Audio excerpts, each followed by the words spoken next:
This is what life looks like. People who love each other.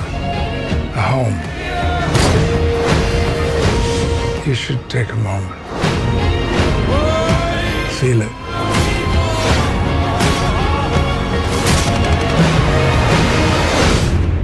You still have time.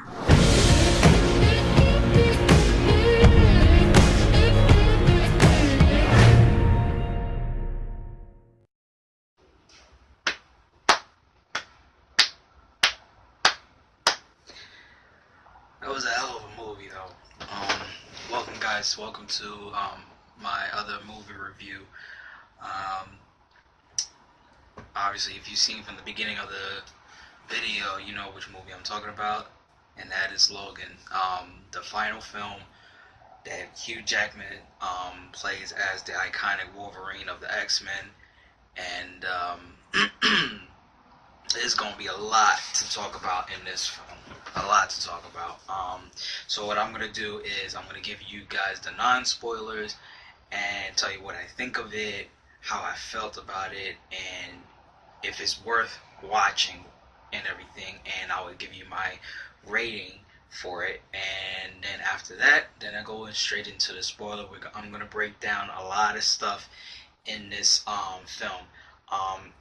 Hopefully it won't be too long for you guys, but it'll be well enough for you guys to understand how good this movie is and how important it is. Basically, for this non-spoiler review, what do I think of it? It is one of the best Wolverine film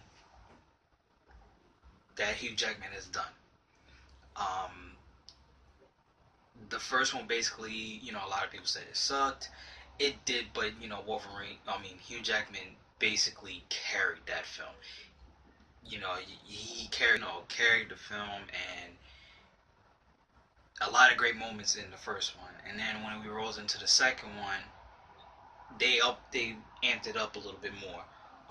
Of course, directed by the same guy who did Logan, James Mangold, who did a phenomenal job with this one. I will say that.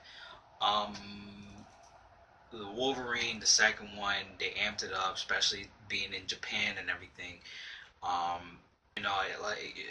It was like a little bit. It was a PG-13, and then when you get the Blu-ray and whatnot, it went into a rated R with scenes that you never saw and everything, which I felt like they could have put that in the film, but that's irrelevant at this point. Right now, let's talk about this Logan. Great film, worth watching. It's very emotional, very heartbreaking. The action scenes was phenomenal. The violence in this is so well put for this character, for this iconic X-Men character. I mean, this is the kind of Wolverine we should have been seeing from the gate long ago. I understand in X-Men they had to tone it down because the X-Men don't kill. They just save lives to make a unified world between humans and mutants. I understood that. But when it comes to Wolverine himself having his own standalone film, it should have went to the other two should have been an R-rated film from the start and everything. I guess they didn't want to risk that because people might not want that, but a lot of fans really did, because that's what Wolverine was. If you read the comic books, or you've seen other people talking about the comic books on YouTube and everything, it would tell you basically that Wolverine's life is not a hunkadory save the world, like, yeah, stay in school, kids type of thing. Like, it's more like he's an assassin. He's a stone cold killer. I mean, what are the blades are for? Just for food, so he could pick the foods up and everything and eats it? No, it's for killing. That's what he was bred for. So I mean, I would.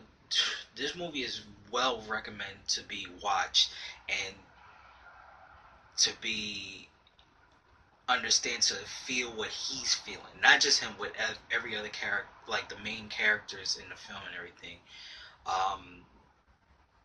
Xavier was good. The little girl I loved the most. She really surprised the shit out of me throughout this whole film.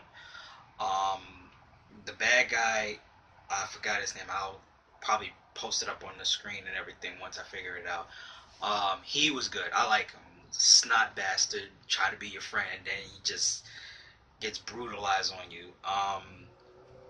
Caliban, he was good. Could have done a little more screen time, but he was good. Um, Overall, the movie was all good. The action sequence, the violence was so satisfying. So satisfying. You have no idea. So if I were to rate this, I would give it at least a 20 Thunder Strikes out of 5.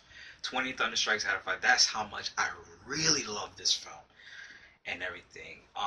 But I would highly recommend everyone to see this film. Like, really see this film. Like, see this film. At least more than one. I recommend people to see this more than once, because this is it. When you watch it the first time, it's like, oh my god, and then you watch it again, it gets better and better and better. From what I've been told, I'm definitely going to try to see it again this weekend, most definitely. Yeah, so I give it a 20 out of 5 Thunder Strikes. That's the highest I can give it right now. I'm not saying it's better than the Avengers or any other comic book movie, but it is up there to scale like The Dark Knight.